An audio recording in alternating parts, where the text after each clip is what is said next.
Eko Podcast.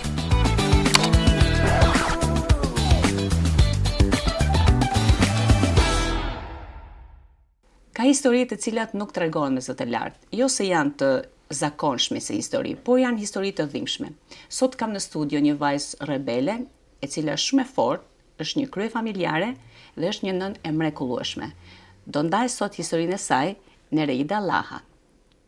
Faleminderit që je sot me mua këtu dhe mirë se erdhe. Faleminderit ty për ftesën e dashur. Si do ta prezantoj veten Nereida sot për te asaj çfarë shikohet dhe njihet nga ekrani?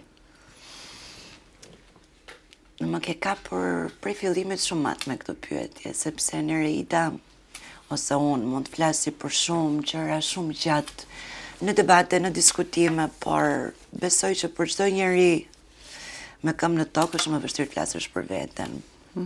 Tani që ti nuk ja kam bërë ndonjëherë këtë pyetje vetes, edhe pse kam shumë për të folur. Ndoshta më vështirëson pak përzgjedhja se çfarë.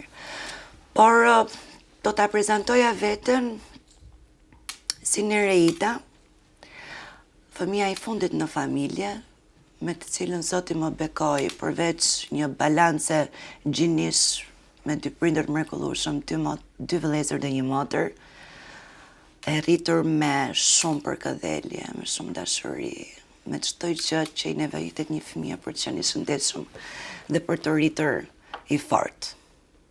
Këtë kosto e kam ndjerë shumë vite më vonë. Nereida është një vajzë që erdhi në Tiranë si studente në vitin 2008. Vjen nga një qytet i vogël, për cilën jam shumë krenare. Është Nereida në një moment qetësie sot në jetën e saj? Unë fjalën qetësi edhe nuk e duar shumë, po edhe më duket gjithmonë shumë e largët. Çfarë të bëri që sot jesh e gatshme për të treguar historinë tënde? Shiko, unë nuk më ka penguar ose s'më ka munguar asnjëherë gatishmëria për të qenë e gatshme, por nuk kam ndjerë arsyet ose vendin, dhe mund të me plot bindje që një arsye e ti është ftesa jote. Unë jam shumë përzgjedhëse në ndarjen e informacionit, duke qenë që jam një njeri që kam shumë informacion për të ndarjen. Fatmirësisht, të ndaj historinë sot, ndoshta do ta ndja për herë të parë, në ato linja që unë vërtet i ndjej, pa dashur të kornizohem, është sepse sot unë nuk mendoj më që dikush të ndjetë keq, dhe ai dikush është ndoshta njeriu më i dashur. Nëna ime për 6 muaj nuk është më dhe unë e di që ajo është shumë krenare për mua. Shumë e sigurt për këtë. Por është lehtësia ime për ta ndarë, sepse e di që ajo nuk do ta shohë dhe nuk do t'i shohë lotët e mi. Për dy arsye. Është kaq bukur të bësh nënën krenare në kushtet e mia, dhe e dyta është kaq bukur të japësh fëmijës tënd një shembull të kësaj nëne.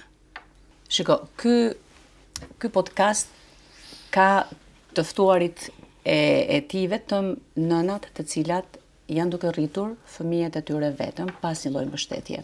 Dhe kur them pas një lloj mbështetje, kam fjalën për mbështetjen më tepër emocionale.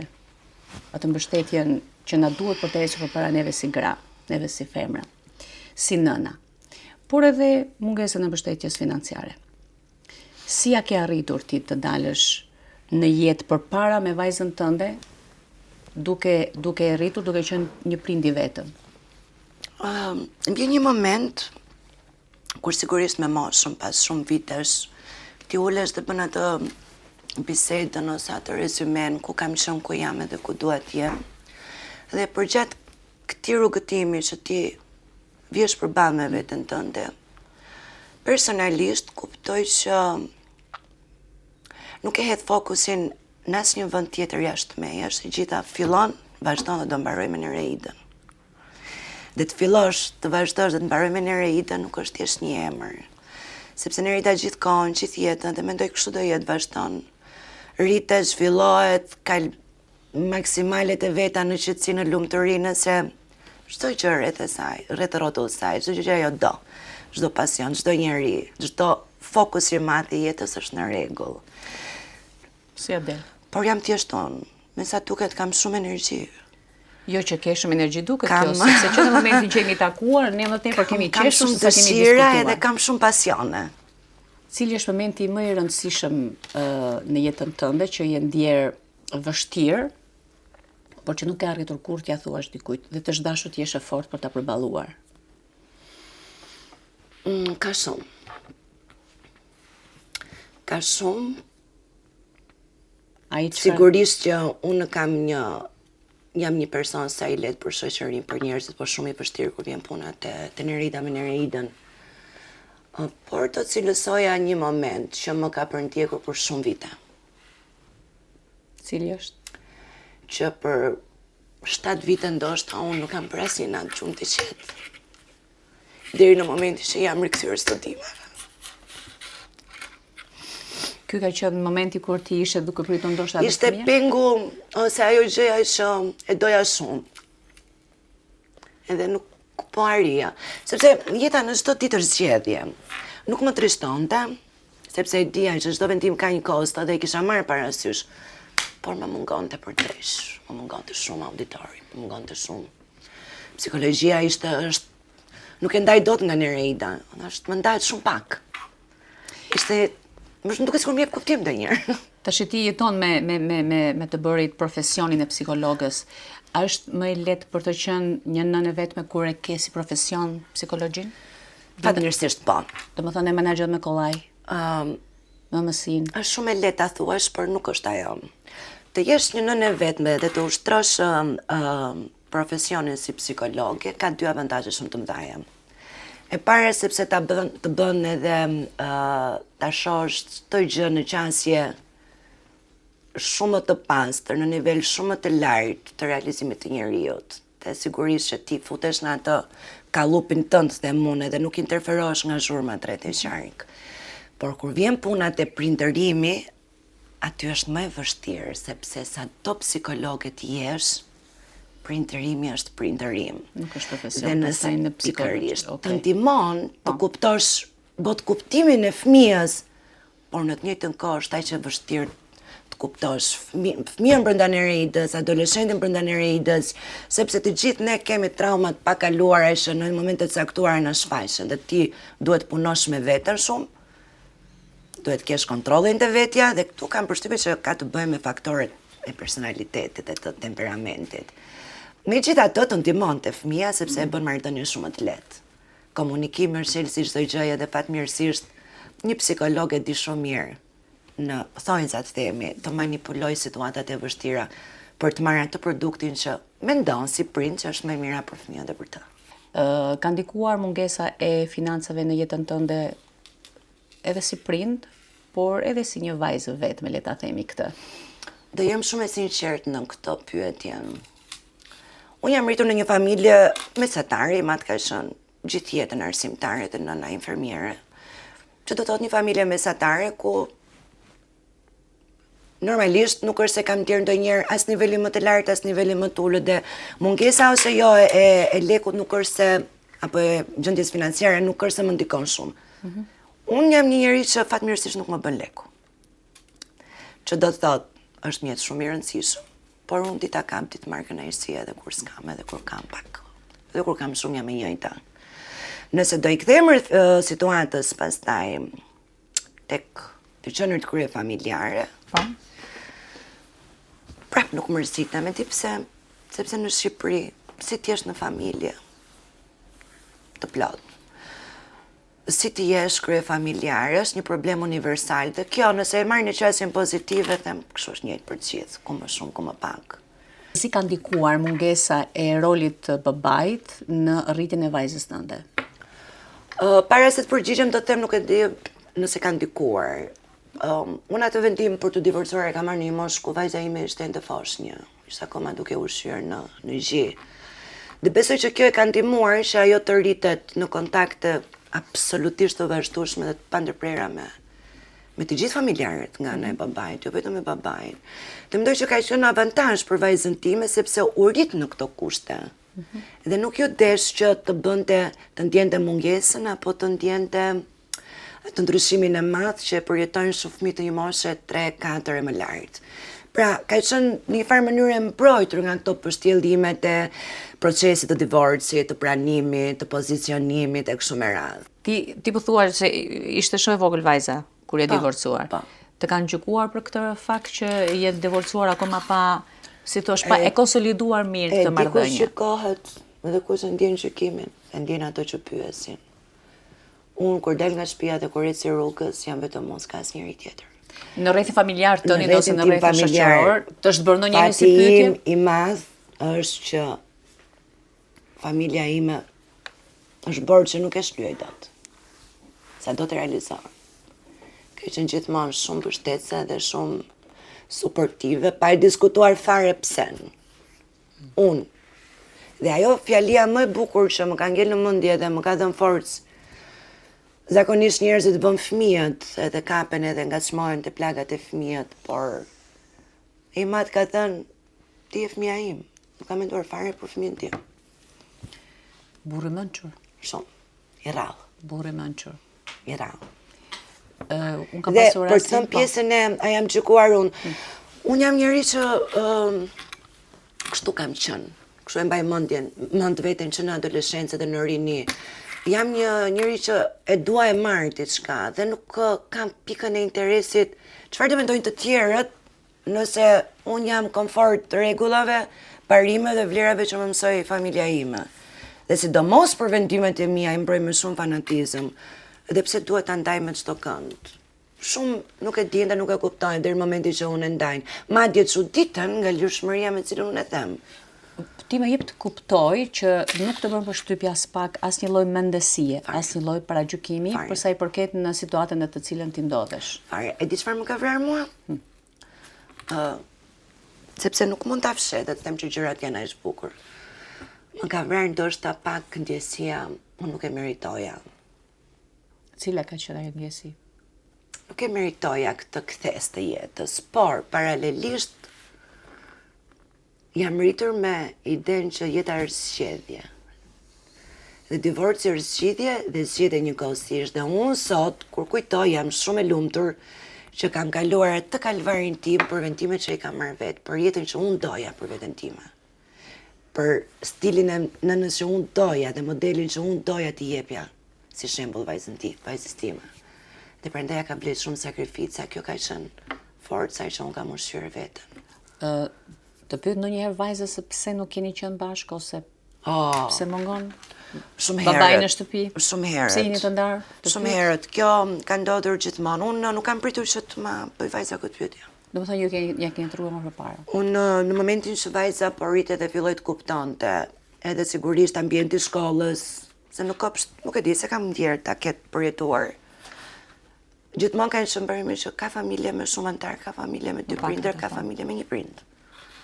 Tash këtu hym te pjesa e psikologjisë, edhe sigurisht më është dashur shumë forcë për t'ja komunikuar.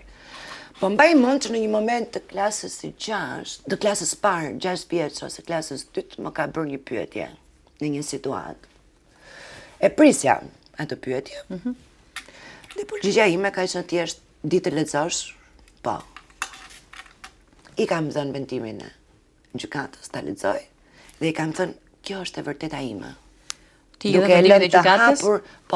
Duke e lënë të hapur totalisht edhe hapësirën që i jati t'i jepte shpjegimin e vet, sepse i detyrohet, dhe duke e lënë totalisht të hapur perceptimin dhe qëndrimin e saj, pa dhënë asnjë lloj reagimi unë. Sot që ajo është një adoleshente, për cilën unë jam shumë krenare, ajo thot me bindjen që jam shumë e lumtur që ju të dy jeni më vete. Aq hapur. Po. Edhe e thot me lirshmëri, sepse pas asaj fjalie, që ndoshta tani duket kështu, por unë e kuptoj që është që ju jeni shumë mirë, jeni të adhurueshëm, jeni të dashur, jeni perfekt në syrin tim, po veç e veç. Të dashur ndonjëherë të kërkosh ndihmë nga institucionet për të mbështetur si nënë vetme. Ke pasur ndonjëherë nevojë të tillë, domethënë, e ke ndier mbështetjen e institucioneve që duhet të mbështesin nënat e vetme. Do të kërkoj, ndoshta të kjo përgjigje marrin çik më shumë kohë. Vite Vite më përpara mund ta kisha një lloj revolte. Të tipit? Të tipit që si nuk ka instanca që të drejtojnë, si nuk ka një program që të ndihmojnë. Unë nuk jam drejtuar asnjëherë. Më është dashur dikur një ndihmë dhe nuk e mohoj dot që e kam marrë. Të lutem, ma thuaj ndihmën që të është dashur? Të thash që unë jam divorcuar kur vajza ka qenë në periudhë çerteje. Dhe gjatë procesit duhet të ndryshonte edhe vendbanimi edhe transferimi në institucionin e çerdhes. Dhe sigurisht që mua në ato kushte më interesonte ta ndiqja në institucionin shtetëror. Në fillim pata shumë ngarkesa. Aty jam përballur për herë të parë unë. Në kundërshtimin e... Jo, me ndjesinë sa duhet të luftoja. Çfarë lufte duhet bëje? Pra ku i kishe vështirësinë? Unë isha një fëmijë, po themi, apo një ere që nuk isha luftuar Ishe pa eksperiencë për ta ditur si do hap të ndishje hapa. Mjafton që ta rrisja diçka dhe sikur më vinin gjërat e dhe nuk më t'ishte dashur ndonjëherë të luftoja për diçka. Okej. Unë ndiqja pasionet, i realizoja dhe nuk e njihja këtë lloj këmbgulje apo të luftoja për të drejtën time. Dhe hera e parë e prezantimit me një instancë të tillë më tregoi dalë njërë se unë që kam ajo pupla. Unë që kam nona për këtë punë. Pse nuk e kërkove ndihmën? E kërkova. E kërkove? E kërkova. Dhe e kërkova me luftë madhe, shumë, me potere. Dhe si tu tha? Tash është momenti im, o do dalë në këtë zërin, ose do ri dhe do në përkëmbem. S'kishte zgjidhje tjetër. Këtë ka divorci që i bën nënat suksesshme. Sepse janë nevoja të zhvillon. Dhe arrin një moment kur ti kupton janë totalisht vetëm dhe dy duar për i kokë janë. Dhe sidomos kur stimuli është fëmia. E kam gjetur mbështetjen atëherë, çuditërisht. Mendon se është edhe sot kjo mbështetje? Domethënë nëse do ketë nëna që do ta kërkojnë. Të jemi sinqert, unë gjithmonë mungesa e informacionit ndonjëherë ngatrohet me mungesën e infrastrukturës apo të kushteve. Sot është shumë më e lehtë gjëja. Për ta kërkuar. Por një nënë që është e divorcuar për të patur gjithmonë shteti hapësirat e administratës shtetërore kanë hapësira për nënat që janë të divorcuara ose që kanë nuk janë në kushte, edhe familjet normale në kushte të vështira ekonomike, janë politikat edhe munden, vetëm se duhet ta kërkosh. Dhe nëse ti e kërkon, ti e gjen kontaktin, ti merr informacionin. Por çdo gjë varet sa fort do ti.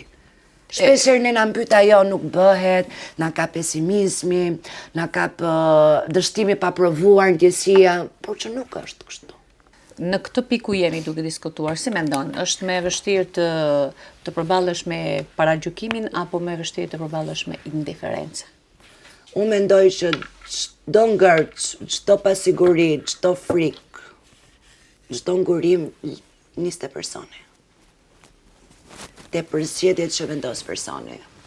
A i ke ndjerë veten ndonjëherë të fajsuar për një realitet që ti nuk e ke zgjedhur vetë? Unë jam njeriu i të vërtetave. A jam ndjerë në faj. Në diku që jam ndjerë në faj? Që lejova të shëndroj ende, ndërkohë që isha në Shtatzani.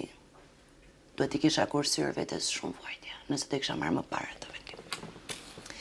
Por këtu është frika e atij paragjykimit, se tjetër të divorcohesh kur ti je në një kuror dhe në një familje, dhe është tjetër të divorcohesh kur ti je shtatzan. Okej. Dhe ajo që unë kam marrë si e lidh prap me egon. Jo se nuk e kam menduar. Kush është më vështirë nga këta të dyja? Është divorci kur je në një kuror apo divorci? Patjetër që kur je shtatzan. Okej. Jo vetëm për mendimin e të tjerëve, por është ndjesia të kush e ka përjetuar ndjesinë e gjenurit shtatzan, sigurisht që ka pritur edhe të jetë... është shpresa, është dëshira, është një përgjigje, një detyrim që ti i detyrohesh fëmijës tënd që ende nuk ka ardhur në jetë. Për këtë ndoshta do ndihesha një çik në faj. Dhe për faktin që i kam lejuar vetes shumë vuajtje, të paktën 2 vitet e para. Baba jo si është ndjerë kur ka pa një gjë tillë? Baba im ka qenë i fundit person që është njohur me çështjen. Dhe njërë ndjem dhe në faj, sepse, jo, ka një arsye, sepse ishte i vetmi rast që unë nuk kisha dakordsinë e tij 100%, e kuptova, por mosha rinia, edhe e nisa dhe e vazhdova atë histori, edhe ishte shumë effort për mua që të dilja e dështuar për baltimeti. Dhe çlirimi i vajzën dhe të unë se unë jam gjallë. U hapën qiejt për mua. Unë kur humba babin, ishte frika më e madhe e jetës time, kur ai nuk do ishte më. Bashkë me të unë humba 6 vite në këtë periudhë që flasim. Unë humba muzën time. Më vonë, kuptova që pavarësisht humbjes, kisha ende një njeri që ndoshta më shumë se babi, ishte nëna që ishte te dhimbjet e mia, si nën, pavarësisht se nuk e shprehte, që meritonte të më shifte mua në rritje dhe në suksese dhe lart e më lart. E kisha prap motivin. I mat ka bërë diçka që shumë prindër nuk e bëjnë. I ka rritur 2 vajzat e tij me besimin edhe krenarinë e duhur për të mos lejuar askënd t'i cënoj. Dhe ai kishte një shprehje shumë bukur. Thoshte, bab, jeta mund të jetë shumë e gjatë, po mund të jetë shumë e shkurtër. Jetoje si do ti, po pa i hyrë kaskujt. Edhe Këshill më me vend nuk ka. Do të thënë po shikoj që sa herë që ti flet për babin emocionohesh. Dhe mua më lind spontanisht më lind kjo pyetje, domethënë krejt natyrshëm që sa të privuar mbase e ka vajza jote që këtë emocion që ti përjeton për babin tënd, ta përjetoj dhe ajo për mungesën e babait të saj. Çfarë do të më thuash këtu, në rastin jo për rastin tënd, por sa e rëndësishme është figura atërore për një vajzë në rritjen e saj? Shikoni, Ta bëj këtë pyetje edhe duke qenë në fushën e psikologjisë. Shikam, ne rritemi përmes modeleve. E një tashmë psikologjia anë mban që vajzat kanë tendencën që të, jo vajzat, po fëmijët kanë tendencën që t'ikin në stilin e familjes që janë rritur. Dhe unë kam pasur sigurisht si gjithë të tjerat figurën e Timeti si figurën e apo një model që mund t'i referohesh, ajo 100%, sepse edhe baballarët kanë shumë të meta, që ne nuk ja pranojmë dot ose si pohojmë dot me zë. Por, ishte para se t'ishte një baba. Unë e kam dashur babën time di pse kaq shumë mënyrën se si më ka trajtuar nënën. Unë se kam parë asnjëherë nënën time me lot për shkak të babait. Dhe kjo ishte aja dhe çdo vazhdimsi që unë e perceptoja familjen. Dhe paralelisht pse divorci im nuk ngjan me divorcet e tjera, përveç të qenurit psikologe dhe mënyrën se si kam trajtuar gjërat, është fakti që nuk kam mbajtur mëri dhe se kam përdorur kurrë kujdestarinë e fëmijës për të penalizuar marrëdhëniet e takimit me tjatit vetëm për një arsye. Doja shumë që ajo të kishte të paktën minimumin e marrëdhënies që unë kam pas me babën tim. Ja, pra sa po the një shembull tipik se si ndikon dhe influencon tek rritja e fëmijës figura atërore. Pra kjo është përgjigje më e qartë. Unë nuk e dia mori ti përgjigjem, po unë dash atë që unë realisht kam menduar edhe kam bërë. Dhe në çdo debat apo përplasje, sepse mos të bëjmë kot, të gjithë kemi na del ndonjëherë edhe situata jashtë kontrollit. Patjetër. Kur vajza mua më pyet që ose në situata të tilla, unë e dëgjoj dhe i them, nënën dhe babën nuk e zgjedhim. As emrin. Emrin mund ta ndryshosh një moment. Por ti nuk ke asnjë të drejtë që zgjedhjen time ta diskutosh. Pra zgjedhjen e babait tënd, si baba të fëmijës tim apo si bashkëshort, nuk ke asnjë të drejtë ta diskutosh. Sepse ai mund mos ketë qenë një bashkëshort i duhur për mua, po për ty është baba më i mirë në botë. Dhe sa ti je në shtëpinë time, nuk pranoj asnjë fjalë kundër. I mirë? Apo i kesh opinionin tënd pa e për vete. Me këto deklarata që po thua, i bie që atëherë në rastin tënd, mbështetja e babait të fëmijës është goxha suportive, domethënë. Në llojin e vet po. Ai është prezent, është. Çfarë do doje ti që ai ta bënte më mirë? Unë e kam atë, jo vetëm me atë, po me këdo, në persona në rreth. Çfarë do të ishte më mirë ta bënte çdo baba? Të kaloj më shumë kohë me fëmijën, sidomos me ato që kanë fëmijë vajza. Periudha 7 deri në 12 vjeç, më shumë se për nënën, vajzat kanë nevojë për babain. Vajza ime e ka patur. Gjithmonë, në mënyrë konstante, por nuk e di ta them se sa cilësore ka qenë. Këtë e di vetëm ajo. Dhe pra që koza nuk më shankuar, uroj dhe besoj që duhet jetë okej. Unë nuk ndërhyj në marrëdhënien e atyre asnjëherë. Shumë kjo. Nereida, jo çdo grua e ka guximin të flas për divorcin, për të gjitha të situatën që kalon në rritjen e fëmijëve, siç e ke sot ti ose siç po e shpreh sot ti. Mua sot më duket sikur tregoj një histori. Po e kam ka përsyrë ndoshta 100%. Më bën shumë qefi sepse këtu në podcast ne pikërisht jemi shumë real. Prandaj është edhe kaq se ka njerëzit kanë nevojë të dëgjojnë të vërtetat. E vërteta. Njerëzit kanë nevojë të dëgjojnë, ndoshta ato që unë them mund të mos bëjnë sens, por dikë mund të duket duar trokitje, por dikë mund të nxjisë një, por rëndësi ka që aty jashtë apo ato që na dëgjojnë, unë jam e bindur që të paktën në një moment do ta ndjejnë veten të mbështetur dhe jo vetëm. Çfarë do t'i thoje ti sot çdo gruaje që po kalon në të njëjtën situatë në jetën e saj, por në heshtje? Unë që thua ti, kam dy merazhe. E para për ato që janë në dyshimet apo në pjesën më të vështirë, referohemi marrjes së vendimit. Po. Dhe dyta për ato që e kanë marrë vendimin, edhe janë ato kohët e para, në vitet e para. Shumë shpesh vajzat e divorcuar, në vajzat e vetme ose nënat e divorcuara stopojnë, ngecin, harrojnë veten. Çdo gjë është fëmia dhe harrojnë që një fëmijë i lumtur është atëherë kur është nëna e lumtur, kur nëna është në përpjekje, kur nëna është në lëvizshmëri, kur e sheh nënën të bëjë një buzëkuq me shumë dëshirë, kur e sheh nënën të bëjë të dalin të pijë të kryej pa kohë për vete. Okej. Do i qaj një moment, po pas një viti do i kryojët model që të nëna ka nevojë për kohën e vet. Dhe do vi një kohë që do thojë nuk po del sot ti. Të krejnë të vetja. Divorci është rilindja, është mundësia e dytë, nuk është fundi. Ne vim vetëm, jemi vetëm, ne kemi bashkëshoqëruese dhe familjarët edhe çdo kënd. Të kthehen të vetja, të njohin veten. Shumë prej tyre nuk njohin veten. E di që ka gratë të cilat janë në divorc, të cilat janë duke bërë prindërin të dyfisht, mbulojnë të gjithë mbështetje financiare, domethënë familje. Dhe përsëri shikohen si guximtare, si burrneshat. Që durojnë. A duhet të jetë kjo një lloj lëvdate që shqyqy që kemi një grua të fortë? Në qasjen time, në perceptimin tim, apo është gabimi i shoqërisë? Në perceptimin tim varet, ka të bëjë shumë, thash të gjë nis me personin dhe mbaron me personin. Jo, shiko, e di pse e them këtë, sepse në shoqërinë e sotme, kur ne takojmë gratë të cilat janë vetëm në shtëpi, pra ngrihen, shkojnë në punë, çojnë kalamajt në shkollë, bëjnë shoferin, bëjnë kuzhinierin, bëjnë psikologun. Sepse divorcin, mos ta themi që janë femrat, ka shumë nëna që janë të divorcuara sepse i kanë divorcuar. I ka divorcuar dhe vetë jeta, ndoshta duke qenë për një kohë shumë të gjatë jashtë.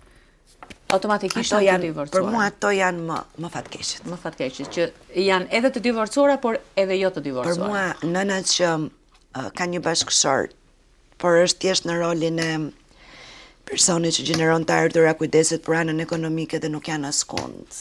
Për mua këto janë nënat më fatkeqe. Çfarë do doje ti, ose si do doje ti që ta kupton të shoqëria shqiptare rolin e një nëne kryefamiljare? Si duhet ta kuptoj? Shoqëria është një krim s'kaq e vogël e botës time, sa që kush është shoqëria, është puna, kolektivi, që nuk kam pse duhet unë t'i shpjegohem kush jam dhe kush jam. Nuk kam fare pritshmërinë të më pranojnë, të më kuptojnë. Nuk kam fare dëshirën të dinë statusin tim. Është shoqëria. Shoqëria është shoqëri. Është komuniteti. Ndonjëherë nënat viktimizohen edhe e nxjerrin me parrull. Unë jam kështu. Jo, asnjë do t'japin ndim. Minimumi do të shohin me keqardhje. Pse mos t'i japin pjesën tjetër? Po, jam e divorcuar dhe jam kështu si jam. Jam njëjtë me ty, konkuroj njëjtë me ty, kujdesem njësoj me ty. Dhe ajo le të na ngelet ne. Të ngelet tek shtëpia jonë përballë fëmijës tonë. Çfarë ke zbuluar ti gjatë kësaj rruge për veten tënde? Unë kuptova që deri në momentin e divorcit unë nuk e njihja veten. Kam qenë ujë. Çdo gjë është e bukur, çdo gjë është e mirë, çdo njeri është i mirë, besueshmëria ka që lehtë. Unë ndonjëherë ja kam thënë një herë babait të vajzës. nuk të mbaj natë vetëm për dy gjëra. Edhe ti kam bë halal të gjitha. Po. Me sinqeritet, vetëm për dy gjëra. E para sepse ekzistenca jote në jetën time më bëri mua të jem kjo që jam sot, dhe e dyta, sepse kam realizuar jo vetëm unë, po dhe ti, ëndrën e çdo kujt, si çdo kush, të kem një fëmijë dhe të kemi një fëmijë si vajza jonë. Ajo e ka bindjen, e s'ka kuptuar asnjëherë që pavarësisht të gjithave ka ardhur nga një dashuri shumë e madhe. Kaq mjafton. Çdo fëmijë është Dhe unë i them, burimi ishte thënë që të kishim fëmijë bashk, të lidhnim prindërimi dhe rrugët tona përmes prindërimit bashk, Okej. por jo të plakeshim dhe të pleqëronim bashk. Mendon se kanë qenë të drejtë njerëzit me ty dhe nëse nuk kanë qenë të drejtë. E dikush nuk kanë qenë të drejtë, mos e përfundo se e mora mesazhin. Okej. Nuk kanë qenë dhe nuk janë të drejtë ata që më kanë futur në diskutime dhe në bised vajzën, bëje për fëmijën. Nuk ja u falë asnjëherë. Sepse unë më thosha, fëmija do bëjet në vetë, po unë jam fëmija dikujt. Unë i detyrohem prindërve të mi që t'jem e qetë, t'jem e lumtur. Të mos lejoj dikë tjetër, më shkaktoj dhimbje. Ti ndjesh një grua e përmbushur sot? Kjo më prek mua për veten, ta shoh veten nga larg. Ku kam qenë dhe ku jam. Babai ma vuri emrin, por unë ndërtova vetë. Edhe të paktën, jo vetëm vajza ime, po. Ato që vërtet kam pasur pritshmëri në potencialin tim sot e ndjejnë. Dhe shijoj. Të vi përballë teje këtu dhe të kem të ndaj, është shumë e bukur dhe dua shumë që shumë gra ta mendoj veten që kanë ardhur për gjëra të ndaja në këtë jetë. Le t'i kthej në pozitive disfatat që i sjell jeta, problemet. Është të bërit nën një disfat për një grua apo është një kuror që je pasaj për të qenë një mbretëresh? Unë them gjithmonë, nëse nesër është e shkruar që unë të mos frymoj më, jam iki me zemrën dhe shpirtin plot për e shko se jam për nën. Çfarë të mban e këmbë në ditët më të vështira? Unë kam një çuditë që e quaj bekim shumë të madh. Në ditët më të vështira, unë mendoj për zgjidhje, nuk mendoj për ditën sa e vështirë është dita. Dhe kam një energji, fokusohem shumë te gjërat e bukura, ulem, numëroj gjërat bekimet që kam në jetë. Edhe kujtoj sa situata më të vështira kam kaluar unë, po për këdhelesh në rejt. Qohë merë frymë, bëj një shëtitje, pi një kafe, takoj një shok, një shoqe. Dhe ikën është thjesht një ditë. Ajo dita nuk është jeta ime, nuk është as e shkuara, as e tashmja, as e ardhmja.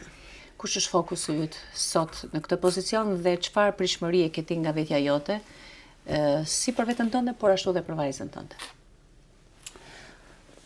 Unë për vajzën nuk kam pritshmëri, po kam dëshira zemre. Luftoj shumë çdo ditë që të jetë një njeri i mirë, pikë së pari. E kam shumë parimore, shumë të rëndësishme. Ndoshta si parim për veten, si pritshmëri për veten? Për veten duhet pak si kritik, duhet të hap çik më shumë hapësira për të lejuar të tjerët të më duan dhe të më njohin.